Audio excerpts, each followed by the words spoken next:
Hello दोस्तों, स्वागत है आपका एके कैंपस में। आज हम कोई भी पढ़ाई की बात नहीं करेंगे।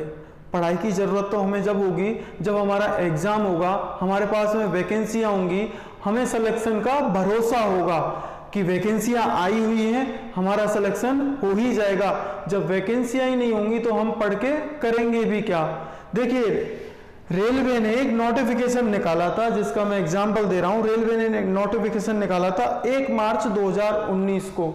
उसके अंदर 90,000 पोस्ट थी, करीब 2.5 करोड़ या फिर 2.8 करोड़ बच्चों ने फॉर्म भरे थे।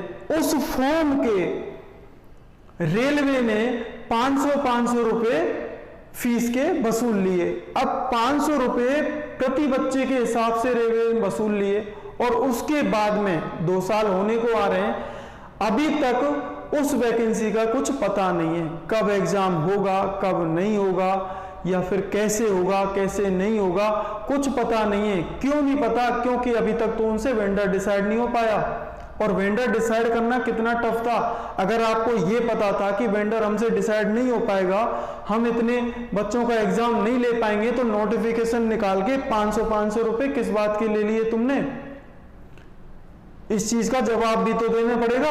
एक हमारे हैं मीडिया वाले, पूछता है भारत वाले, आते हैं कि भारत पूछता है, भारत पूछता है। क्या पूछता है भारत तो ये पूछता है कि आपने जो वैकेंसी निकाली उसकी एग्जाम डेट क्या है, वो एग्जाम कब होगा, कब नहीं होगा, जो रिजल्ट पेंडिंग में है वो उनके रिजल्ट कब आएंगे। एसएससी का रिजल्ट है 2017 का, अभी तक नहीं आ पाया। 2018 का अभी पता नहीं है, 2019 का पता नहीं है, 2020 की वैकेंसी का तो बिल्कुल भी पता नहीं है। तो इन चीजों को पूछना चाहिए, लेकिन मीडिया वाले इस चीज को नहीं पूछेंगे। क्यों? क्योंकि अगर वो उनसे पूछेंगे तो सरकार के खिलाफ सवाल हो जाएगा। इसलिए हम चाहते हैं कि हम अपनी आवाज खुद उठाएंगे।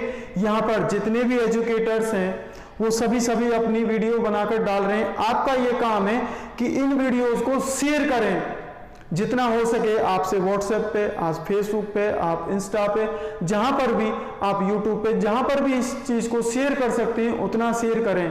देखिए, शेयर करने की जरूरत भी इसलिए है कि एनटीपीसी ग्रुप डी की एग्जाम डेट क्या है, कब होगा उसका एग्जाम। जो बच्चे 2.5 करोड़ से ज्यादा बच्चे हैं जिन्होंने फॉर्म भर दिए, वो अभी तक एग्जाम डेट का वेट कर रहे हैं। उनके लिए एग्जाम डेट चाहिए। नेताओं का क्या है? देखिए, नेता तो सभी के सभी एक जैसे हैं, चाहे वो बीजेपी के नेता हो, चाहे वो कांग्रेस के नेता हो, सबके सब निकम्मे नेता भरे पड़े हैं। किसी को कोई मतलब नहीं है। क्या आपको लगता है कि इनको पता नहीं है कि एग्जाम डेट हम नहीं दे रहे हैं? हमने फॉर्म के पैसे भी ले लिए, एग्जाम ही नहीं दे रहे हैं, वैकेंसियां नहीं निकाल रहे हैं। देश में कितनी बेरोजगारी फैली हुई है, क्या इनको नहीं पता है? इनको सभी चीजों का पता है, लेकिन ये आपको नहीं निकाल के देंगे, क्योंकि इनकी जरूरत का काम तो हो चुका है। अब 5 साल के लिए गवर्नमेंट बन चुकी है। अब 5 साल तक अब ये शांत रहेंगे। जब 5 साल खत्म हो जाएंगे उसके बाद में देंगे ये इसकी एग्जाम डेट कि अब इसका एग्जाम होगा, और उसके बाद में अगली वैकेंसी ये लीजिए 1.5 लाख वैकेंसियां। फिर वो वाली बात है कि जैसे मोदी जी अभी भी कर रहे हैं ना, मोर नचा रहे हैं, देश में बेरोजगार घूम रहे हैं युवा। 12 करोड़ से ज्यादा युवा बेरोजगार घूम रहे हैं आजकल, और कोरोना की वजह से 2.5 से 3 करोड़ युवा अभी लेटेस्ट बेरोजगार हुए हैं। लेकिन हमारे देश के प्रधानमंत्री जी क्या कर रहे हैं? मोर नचा रहे हैं। उनको तो मोर नचाने से फुर्सत नहीं है, वो तो अपने फोटोशूट में लगे हुए हैं, आराम से मोर नचा रहे हैं, फोटोशूट कर रहे हैं। उनको मतलब ही नहीं है कि बेरोजगार घूम रहे हैं। इतना युवा हमारा देश का बेरोजगार ही घूम रहा है। मोदी जी, ये जो वोट आपको मिले थे ये युवाओं ने दिए थे।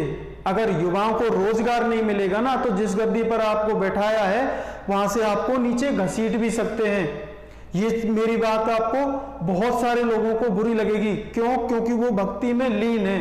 लेकिन आपको देखना पड़ेगा, आपका बच्चा है वो वैकेंसी का वेट कर रहा है, वो भी तैयारी कर रहा है, आपका भाई होगा, आपकी बहन होगी, अगर आपके कोई भी रिलेशन में होगा, वो सभी के सभी क्या कर रहे हैं? वैकेंसी का वेट कर रहे हैं। तो ये बात कि हम मोदी जी के खिलाफ बोल रहे हैं, हम कांग्रेस के खिलाफ बोल रहे हैं, तो ये बात आपको थोड़ी सी जलन हो सकती है इस बात पर। और जलन हो तो हमें कोई फर्क भी नहीं पड़ने वाला। क्यों नहीं पड़ने वाला? क्योंकि जिनको जरूरत है नौकरी की, उनके लिए एग्जाम कंडक्ट करवाए जाएं। तो ये हमारा काम है, हम सरकार के खिलाफ डायरेक्टली सवाल पूछेंगे और ये हमारा अधिकार हमें संविधान देता है।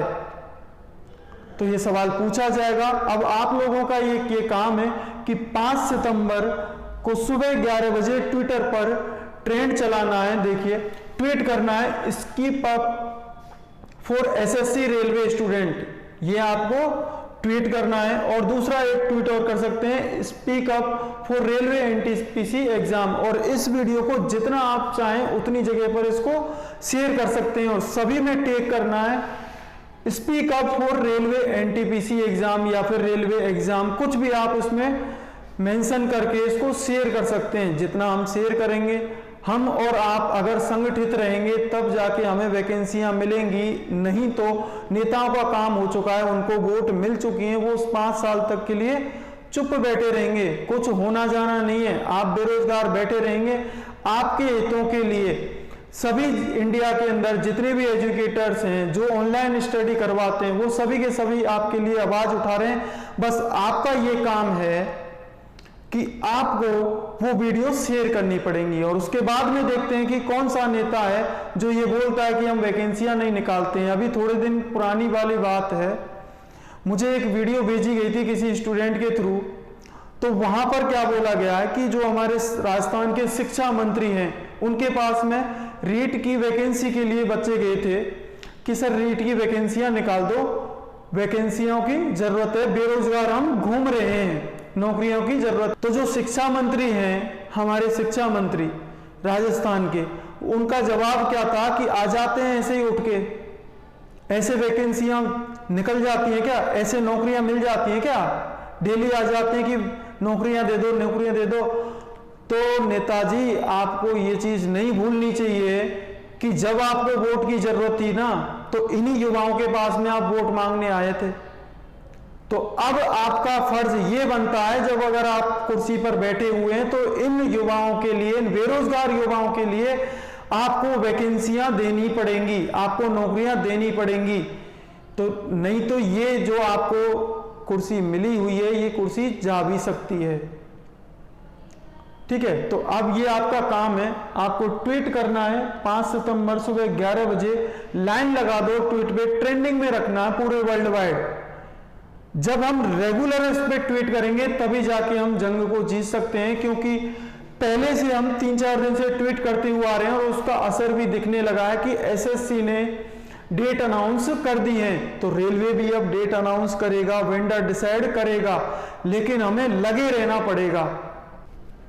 और अंत में दोस्तों, हमें सबसे पहले तो बात है कि ट्विटर पे जाके ट्वीट करना है कल सुबह 11 बजे। सभी को, जिनके पास में ट्विटर अकाउंट है वो तो ट्वीट करेंगे ही करेंगे, जिनके पास में ट्विटर अकाउंट नहीं है वो ट्विटर अकाउंट बना लें और सभी को सुबह 11 बजे एक साथ में हमें ट्वीट करने हैं, ये दोनों की दोनों ट्वीट करने हैं, जिससे कि ये ट्रेंडिंग में रहें, वर्ल्ड वाइड नंबर 1 पे रहें, जिससे इस सरकार, ये जो निकम्मी सरकार है, ये जो लुटेरी सरकार है, जिसने 500 रुपए उन बेरोजगारों से ले लिए जिनके पास में पैसे हैं नहीं। अगर उनके पास में पैसे होते, आपकी तरह अगर इनके पास में पैसा होता, तो ये इस वैकेंसी में फॉर्म नहीं भरते।